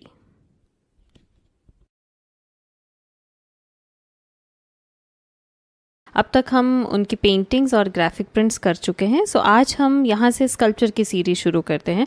So first sculpture जो सिलेबस में है that is triumph of labour. इसमें भी आपको artist name, medium, time period सब learn करना है बच्चा, it's compulsory. So title of the painting is triumph of labour, artist DP Roy Chowdhury, Devi Prasad Roy Chowdhury, time period 1953 AD। Medium इसका ना 2 मीडियम्स हैं। पहला तो ब्रॉन्ज में बना है जो कि मेरीना बीच चेन्नई में इंस्टॉल्ड है, और दूसरा सीमेंट में है जो national gallery of modern art New Delhi में बना है या वहाँ पे इंस्टॉल किया गया है। सो सबसे पहले little bit about the artist. DP Roy Chowdhury 20th century के बहुत रिनाउंड आर्टिस्ट हुए हैं। इनका जन्म 1899 में रंगपुर में हुआ था, जो कि अब बांग्लादेश में है। ये एक रियलिस्टिक आर्टिस्ट थे और बहुत से पब्लिक प्लेसेस में इनके स्कल्पचर्स इंस्टॉल्ड हैं, जैसे कि Delhi, Chennai, Kolkata etcetera. And versatile artist रहे हैं, पेंटर भी थे, स्कल्प्टर भी, पर स्कल्पचर में इन्होंने बहुत मुकाम हासिल किया है। और ये फ्रेंच स्कल्पटर ऑगस्टे रॉडिन के काम से बहुत इन्फ्लुएंस थे। इन्हें इंडियन गवर्नमेंट की तरफ से पद्म भूषण से भी नवाजा गया है। सो अब आए सब्जेक्ट मैटर पर कि किस टॉपिक पर ये स्कल्पचर बना है। तो सब्जेक्ट मैटर के हिसाब से भी ये स्कल्पचर बहुत इंपॉर्टेंट है, क्योंकि देखें, एक तो ये स्कल्पचर लेबरर्स, श्रमिकों की हार्डशिप को दिखाता है and also marks the celebration of labour day, जो कि 1 मई को होता है। आर्टिस्ट ने इसमें काम करते हुए श्रमिकों को, लेबरर्स को दिखाया है और उस ह्यूमन स्पिरिट को भी दिखाया है। अगर आप में इच्छा शक्ति हो तो मुश्किल से मुश्किल काम भी आप कर सकते हो। जैसा नाम का ही मतलब है श्रम की जीत, ट्रायम्फ ऑफ लेबर का मीनिंग हुआ ना श्रम की जीत या फिर मेहनत की जीत। अब आए डिस्क्रिप्शन पर कि किस तरह से इसको कंपोज किया गया है। इसमें आप ध्यान से पिक्चर को देखें तो 4 आदमी दिखाए हैं, एक बड़े पत्थर को हटाते हुए, चाहे चट्टान कह लें या बड़ा सा पत्थर कह लें, जो कि हमारा ध्यान अपनी फिजिकल मेहनत की ओर खींचते हैं। इस पत्थर को ये वुडन लॉक से हटा रहे हैं और ये चारों की एनाटॉमी को आप देखें तो एकदम परफेक्ट है। देखिए, जब हम किसी काम को अपने शारीरिक जोर लगाते हैं तो हमारी मसल्स पर जोर पड़ता है। आप देखें ये कितना रियलिस्टिक वर्क है कि बॉडीज़ देखें इनकी, कि जो वो जोर लगा रहे हैं उसको हम फील कर पा रहे हैं। इनकी बॉडी की स्ट्रेंथ, उसकी एफर्ट, वो पसीना, वो फिजिकल एक्सर्शन, कुछ भी कहें आप, वो हम तक पहुंच रही है वो फील। अब इनकी अपर बॉडीज़ जो है वो नेकेड हैं और 2 पर्सन्स के सिर पर कपड़ा बंधा हुआ है, 2 आगे को झुके हुए हैं और हाथों से पूरी जान और फोर्स लगा रहे हैं। बाकी के 2 जो हैं वो हाथ में वुडन लॉग लिए हैं और वहाँ से वो उसको हटाने की कोशिश कर रहे हैं। अब जैसे मैंने बताया कि इस स्कल्पचर का ही एक prototype national gallery of modern art New Delhi के मेन गेट के पास अंदर की तरफ लगाया गया है, जिसे आप लोग रोड से निकलते हुए भी देख सकते हो। और ये बहुत खूबसूरत स्कल्पचर है जो टीम वर्क को भी दिखाता है। ये एक ऐसा आर्ट वर्क है कि जिसके बारे में शायद आप जितना भी बोलें उतना कम है। चाहे आप इसके सब्जेक्ट को लें तो देखें थॉट कितना बढ़िया है कि उन्होंने किस टॉपिक को उठाया है और किस तरह से वो ट्रिब्यूट दिया है लेबरर्स को। और फिर अगर हम इसमें ह्यूमन लाइफ वैल्यूज़ को देखें कि क्या क्या हमें सीखने को मिलता है, तो सबसे पहले वैसे तो देखें, जो बच्चे अगर ये मेरे लेक्चर रेगुलर सुन रहे हैं तो शायद इसमें से वो खुद ही फ्रेम कर लेंगे कि इसमें क्या ह्यूमन लाइफ वैल्यू है, क्योंकि अब तक तो समझ आ गया होगा ना कि हम कैसे इसमें से निकालते हैं ह्यूमन लाइफ वैल्यू को। सो फर्स्ट ये आता है hard work done by the labourers and dignity of labour. इसको मतलब इनको हमें इन सबको कम नहीं समझना चाहिए। जो हमें इससे आप कहें कि वैल्यू हमें सीखने को मिलती है कि ये लोगों का भी नेशन बिल्डिंग में बहुत बड़ा हाथ है, हमारी लाइफ में, हमारी रूटीन लाइफ में बहुत बड़ा रोल है और हम इनको निगलेक्ट करके अपनी अच्छी लाइफ नहीं जी सकते, क्योंकि वर्कर्स के बिना आप अपनी लाइफ इमेजिन करके देखें, चाहे घर बनाना हो, आसपास की सफाई रखना हो या कुछ भी हो। सो फर्स्ट पॉइंट ये आ सकता है कि hard work done by the labourers. And second आप इसमें लिख सकते हैं कि यूनिटी इज स्ट्रेंथ, कि हमें मिल के ही रास्ते की कोई भी मुश्किल दूर करनी चाहिए, या हम अगर मिल जाएं तो कोई भी मुश्किल हम दूर कर सकते हैं। और थर्ड है हमारा टीम वर्क एंड कोऑर्डिनेशन, कि जैसे आप कोई भी काम कर रहे हो और मिल के कर रहे हो तो आपकी आपस में कोऑर्डिनेशन होनी चाहिए, तभी आप सक्सेसफुल होते हो उस काम को करने में। And it also shows difficult times can be faced with working together. So ये भी आप लिख सकते हैं। So this is all about the triumph of labour. But मैं फिर से कहूँगी ये बहुत इंपॉर्टेंट स्कल्पचर है, इसको थोड़ा ध्यान से समझना, सब्जेक्ट मैटर को, थीम का जस्टिफिकेशन को या डिस्क्रिप्शन को। सो this is all about the triumph of labour. हम क्लास 12th के modern trends in Indian art के अंडर स्कल्पचर की सीरीज़ कर रहे हैं। हम ऑलरेडी ग्राफिक प्रिंट्स और पेंटिंग्स पढ़ चुके हैं और स्कल्पचर में हमने अभी तक ट्रायम्फ ऑफ लेबर करा है। सो आज हम एक और बहुत इंपॉर्टेंट स्कल्पचर करने जा रहे हैं, वो है संथाल फैमिली। इसके आर्टिस्ट हैं राम किंकर बैज। टाइम पीरियड है 1938। मीडियम है सीमेंट एंड कंक्रीट, या आप सीमेंट, सैंड एंड ग्रेवल भी लिख सकते हैं। कलेक्शन कला भवन शांति निकेतन। सो ये 5 पॉइंट्स आपको लर्न करने हैं अच्छे से। Now little bit about the artist. Ram Kinkar Baij was one of the pioneer of the modern Indian sculpture. इनका जन्म 1910 में बंकुरा के एक गरीब परिवार में हुआ जो कि वेस्ट बंगाल में है। ये सेल्फ टॉट आर्टिस्ट थे। इन्होंने बाद में कला भवन शांति निकेतन में एडमिशन ली और नंदलाल बोस के शिष्य बने। और इनके स्कल्पचर्स में ना एक खास बात क्या थी कि एक इनोवेशन थी, एक नयापन था, चाहे वो थीम में हो या मटेरियल में हो, एक अलग ही एक्सप्रेशन था। कैरेक्टर्स को बहुत अच्छे से पकड़ना, एक होता है आउटर फॉर्म, एक होता है इनर फीलिंग। सो वो दोनों तरह की फीलिंग्स को बहुत अच्छे से पकड़ते थे अपने स्कल्पचर्स में, और एक मूवमेंट और एनर्जी थी इनके काम में। उनका अलग ही स्टाइल था। जैसे मैंने कहा ना कि वो एक गरीब परिवार को बिलोंग करते थे, तो उनके लिए महंगा मटेरियल यूज़ करना मुश्किल था। सो वो जो भी लोकल अवेलेबल होता था उससे स्कल्पचर्स बनाते थे, जैसे सैंड हुआ, सीमेंट, कंक्रीट या रेड ग्रेवल, मतलब कंकर जो होते हैं, लाल पत्थर, जो हम छोटे छोटे कंकर की बात करें। सो अब आते हैं सब्जेक्ट मैटर पर। सब्जेक्ट मैटर में जैसे बच्चा आप स्कल्पचर देख पा रहे हो, ये एक फ्री स्टैंडिंग आउटडोर स्कल्पचर है, और मतलब राउंड स्कल्पचर आप इसे कह सकते हैं। ये वो स्कल्पचर होता है जिसको आप चारों तरफ से घूम के देख सकते हो, और ये ओपन में है, आउटडोर में।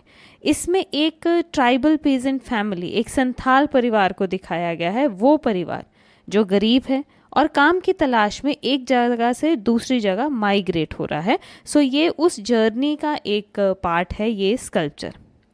अब आए डिस्क्रिप्शन पे या कॉम्पोजिशनल अरेंजमेंट। इस स्कल्पचर में संथाल परिवार के 4 सदस्यों को दिखाया है। अब कौन कौन आप देखें तो एक फादर, मदर एंड 2 चिल्ड्रन, और एक डॉग भी खैर साथ में चल रहा है। अब आदमी की पोजीशन अगर आप देखें तो आदमी एक बहंगी अपने कंधों पर लेके चल रहा है।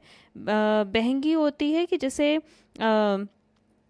एक बांस के डंडे या लकड़ी के डंडे के दोनों तरफ अगर आप टोकरी लगा दें, आपने देखा भी होगा, खैर इसमें दिख भी रहा है, और जब दोनों तरफ टोकरी लगा दी जाती है जिस पर हम सामान लादते हैं, सो वो बहंगी उस तरह की अपने कंधे पर लटकाए हुए है, और इसी बहंगी में पीछे की टोकरी में सामान रखा है, और आगे वाली टोकरी में जो फ्रंट साइड पे है उसमें एक छोटे से बच्चे को बड़े प्यार से बिठाया गया है। उसके पीछे उसकी बीवी चल रही है, हल्का सा, थोड़ा सा उसके पीछे, एंड उसके सिर पर, मतलब उस बीवी ने अपने सिर के ऊपर थोड़ा बहुत सामान लगा रखा है जैसे, और उसकी साइड में एक बच्चा है, उसने पकड़ रखा है, और साथ में एक डॉग को चलते हुए दिखाया है। इसमें उस परिवार को बनाया गया है जो ज़रूरत के बहुत कम सामान को लेकर चलते हुए दिखाया है, जैसे एक बहुत मामूली सा सामान किसी के पास जो हो सकता है वो दिखाया है। सो ये क्लियरली विजिबल होता है कि ये गरीब परिवार है। जिस तरह के इनके चिपके हुए कपड़े दिखाए हैं, बहुत ही कम लगेज है। आदमी ने सिर के ऊपर एक गमछा बांधा है, औरत ने अपने सिर के ऊपर एक टोकरी में एक मैट रखा हुआ है गोल करके, वो आपको टेक्सचर से दिख रहा होगा। और ख़ास बात, इस स्कल्पचर को ना लो पेडेस्टल पे बनाया, अगर आप देख पा रहे हैं, क्योंकि ये फील कराने के लिए कि हम भी इसी का ही एक हिस्सा हैं, as if we are the part of the same space. So और इसका एक और इम्पॉर्टेंट पॉइंट कि इस स्कल्पचर को फर्स्ट पब्लिक मॉडर्न स्कल्पचर भी माना जाता है। ठीक है जी।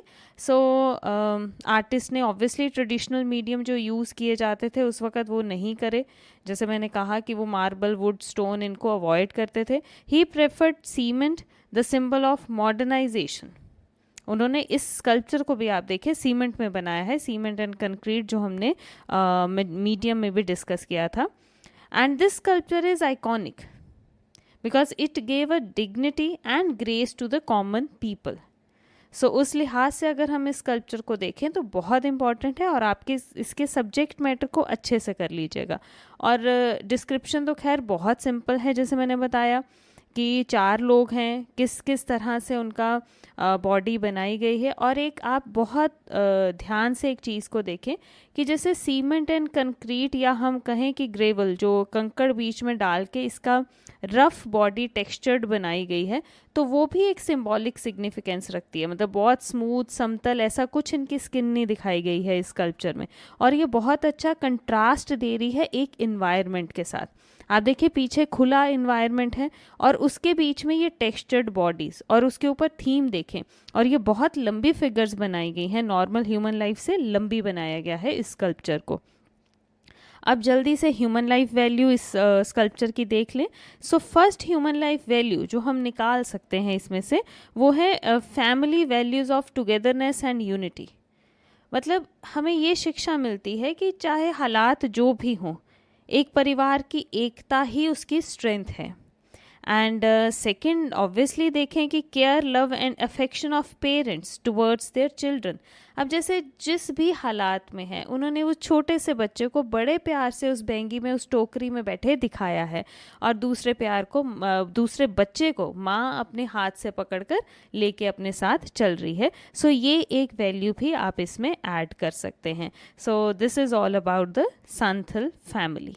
हम क्लास 12th की पेंटिंग की मॉडर्न ट्रेंड इन इंडियन आर्ट के अंडर स्कल्पचर्स की सीरीज़ कर रहे हैं, जिनमें हम 2 स्कल्पचर्स ऑलरेडी कर चुके हैं, triumph of labour and Santhal family, और ग्राफिक प्रिंट्स एंड पेंटिंग्स हम पहले ही कर चुके हैं। सो आप वो वीडियोस देख सकते हो। सो आज का हमारा जो स्कल्पचर है जो हम डिस्कस करने जा रहे हैं वो है क्राइज एंड हर्ड।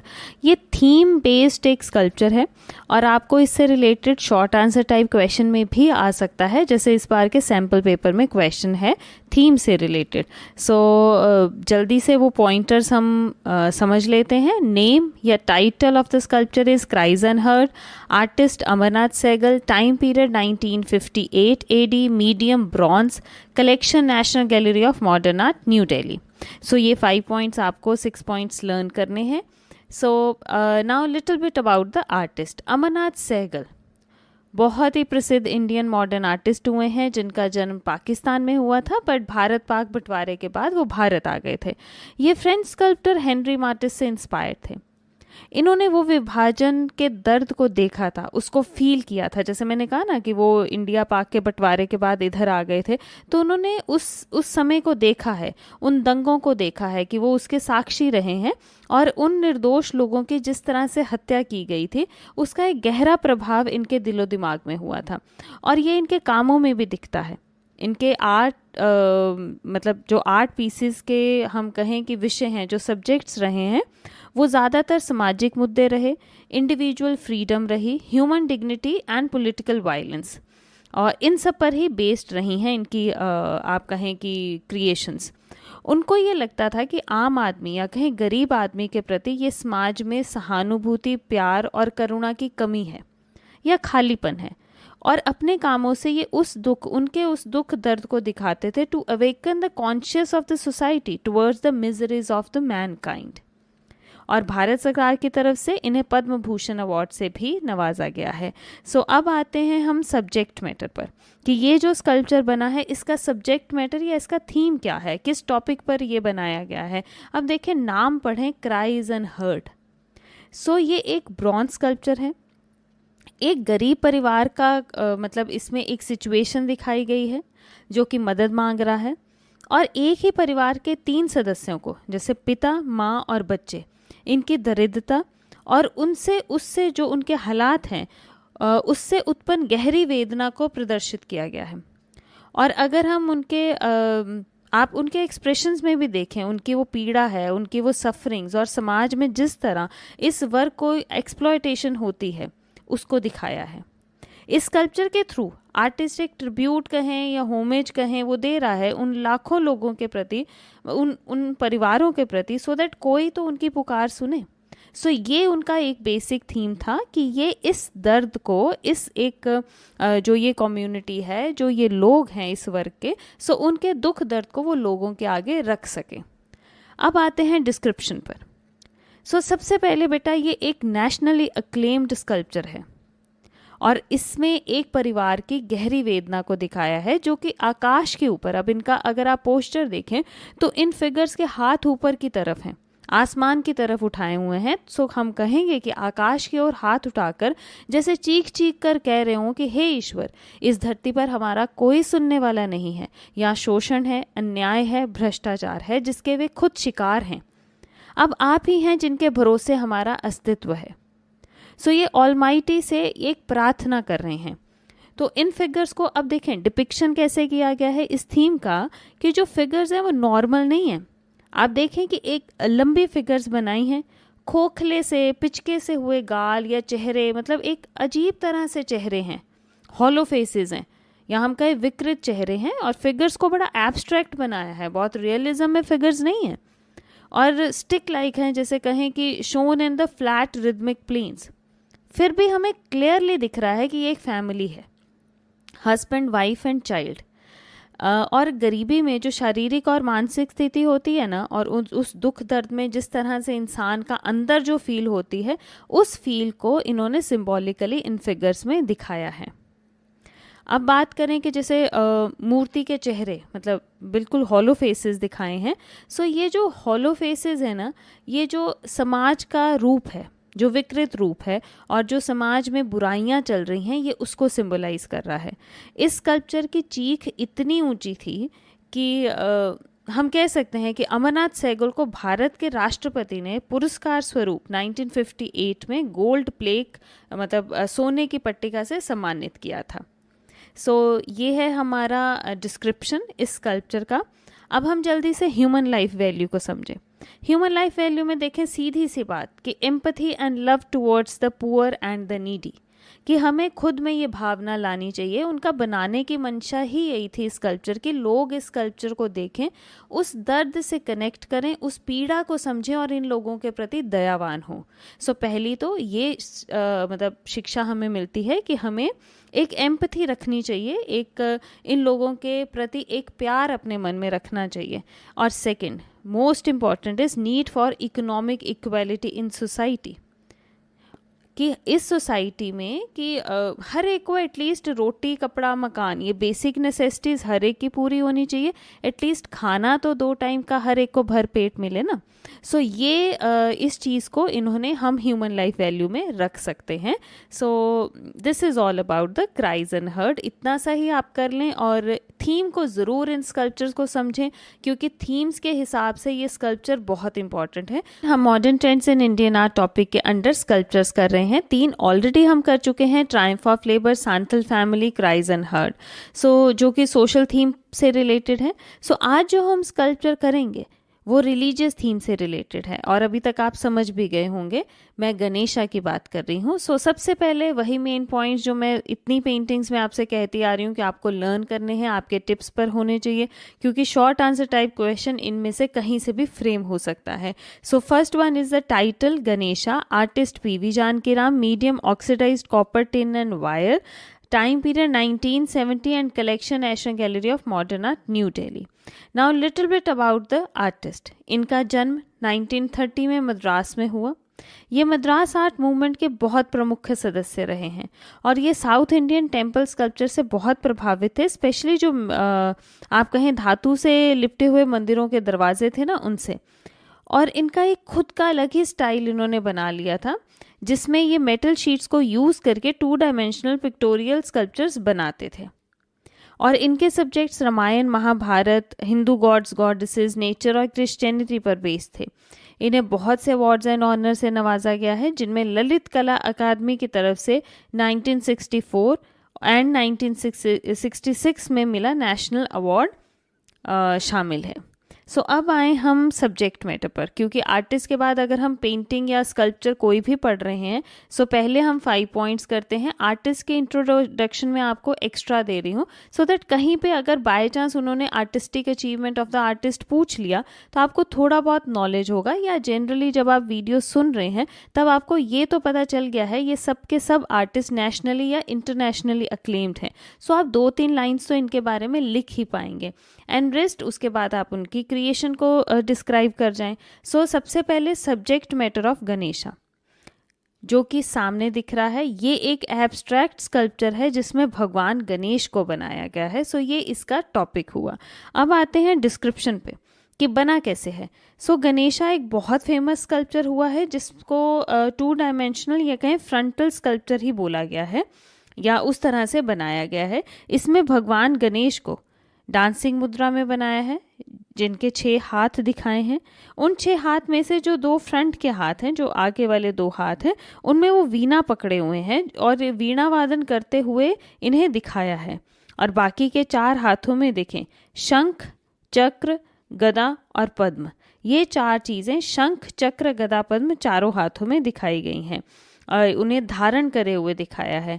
और अगर बॉडी का प्रोपोर्शन की बात करें और या पोजीशन की बात करें तो बॉडी का जो पूरा बैलेंस है ना वो बाएं पैर पर दिखाया है, या आप कहें कि उस पर रेस्ट करते हुए दिखाया है, और इसी टांग को घुटने से मुड़े हुए भी दिखाया है थोड़ा।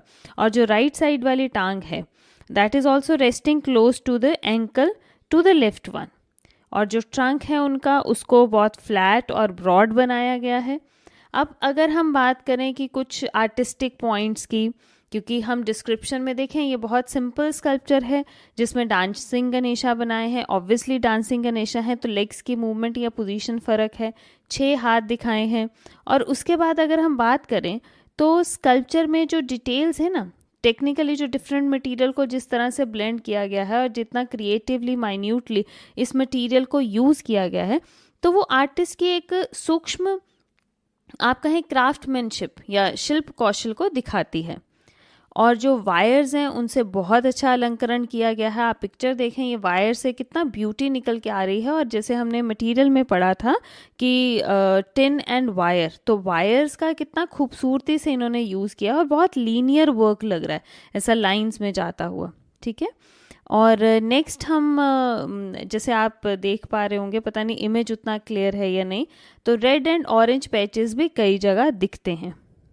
एंड और यही मतलब कुल मिला के हम कह सकते हैं कि this sculpture is an amalgamation of folk and traditional craftsmanship.